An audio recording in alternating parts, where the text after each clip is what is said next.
دوستوں، سب سے پہلے اگر ہم کاروان سرائے کے بارے میں بات کریں تو عثمانی دور میں یہ سرائے بہت ہی اہمیت کے حامل ہوا کرتے تھے۔ سلجوق سلطنت جو کہ تاریخ میں ایک عظیم سلطنت گزری ہے اور یہ سلطنت مسلمانوں کے عروج کا سبب بھی بنی ہے۔ اس سلجوق دور میں اناطولیہ کا ایک قدیم تجارتی راستہ تھا، جس راستے سے تاجر چین اور فارس کا سامان اور نایاب اشیاء لے کر آتے اور پھر اسے یورپ اور اس سے آگے کی منڈیوں میں بیچا جاتا تھا۔ دوستو، اس طرح کے تجارتی راستے ریاست کے لیے معاشی طور پر فائدہ مند ہوتے تھے، اسی لیے ریاست کے سلطان، سرداران اور دیگر عہدیدار اس راستے پر تجارت کے لیے حوصلہ افزائی کرتے اور تاجروں کی حفاظت بھی کیا کرتے تھے۔ یہ حوصلہ افزائی اور خدمت کاروان سرائے یعنی کہ تاجروں اور مسافروں کے آرام کرنے کے لیے جگہ بنا کر کی جاتی تھی۔ دوستو، یہ کاروان سرائے اس دور میں اناطولیہ اور دیگر تمام ریاستوں کے تجارتی راستوں پر بنائے گئے تھے۔ کاروان سرائے ریاست کے سرداران کے لیے بہت ہی اہمیت کے حامل ہوتے تھے، کیونکہ ان سرائے میں آنے والے تاجر اور دوسرے لوگ کچھ نہ کچھ خریداری کیا کرتے تھے یا پھر دو تاجر مل کر آپس میں وہیں سودا کر لیتے۔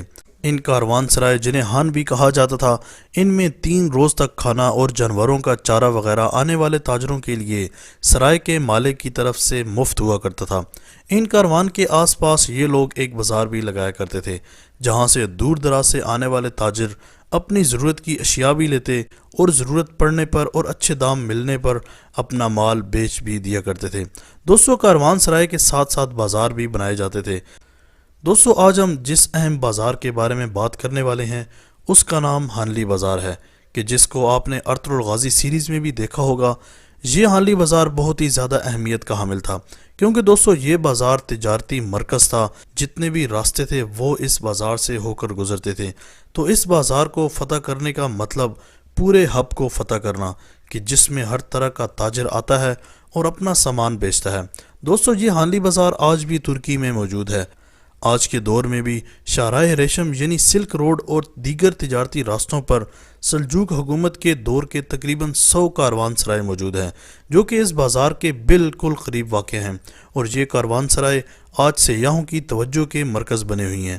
ان میں سے سب سے زیادہ اہمیت سلطان ہان کو دی جاتی ہے، اور یہ سب سے بڑی کاروان سرائے ہے۔ یہ کاروان سرائے 1229 میں سلطان علاء الدین نے تعمیر کروائی تھی، اور اسی لیے اس کاروان سرائے کا نام سلطان ہان یا سلطان رائے ہے، اور یہ آج بھی ترکی میں بڑی شان و شوکت کے ساتھ واقع ہے۔ دوستو، یہ تمام کاروان سرائے اس دور میں بھی حیرت انگیز طور پر بہت ہی حکمت عملی کے ساتھ تعمیر کی جاتی تھیں۔ ان کاروان سرائے کو کیلکولیٹڈ اتنے فاصلے پر بنایا جاتا تھا کہ ایک انسان جس فاصلے کو ایک دن میں مکمل کرتا ہو، یعنی ایک دن سفر کرنے کے بعد اسے ایک کاروان سرائے مل جائے جہاں پر وہ آرام کر سکے اور اپنے سفر کے لیے ضروری اشیاء کو خرید سکے۔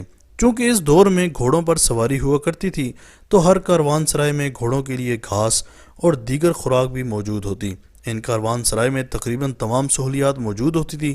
یہاں پر باورچی، موچی، لوہار، طبیب، یہ سب خادمین کے طور پر موجود ہوتے تھے۔ ان سرائے میں دنیا بھر کے تاجر آتے، جس کا مطلب یہ تھا کہ ہر جگہ سے سونا آتا تھا۔ یہ سرائے اس لیے بھی مفید تھی کیونکہ ان میں جگہ جگہ تاجر اپنے تجربات سے سیکھتے اور سکھاتے تھے۔ اس پرانی ہانلی بازار کو اب گرینڈ بازار بھی کہا جاتا ہے، اور اس کی وجہ یہ ہے کہ یہ واقعی ہی سب سے بڑا بازار ہے، جہاں جا کر سلطنت عثمانیہ کی آج بھی یاد تازہ کی جا سکتی ہے۔ دوستو، اس بازار کے دروازے پر سلطنت عثمانیہ کا جھنڈا آج بھی دیکھا جا سکتا ہے۔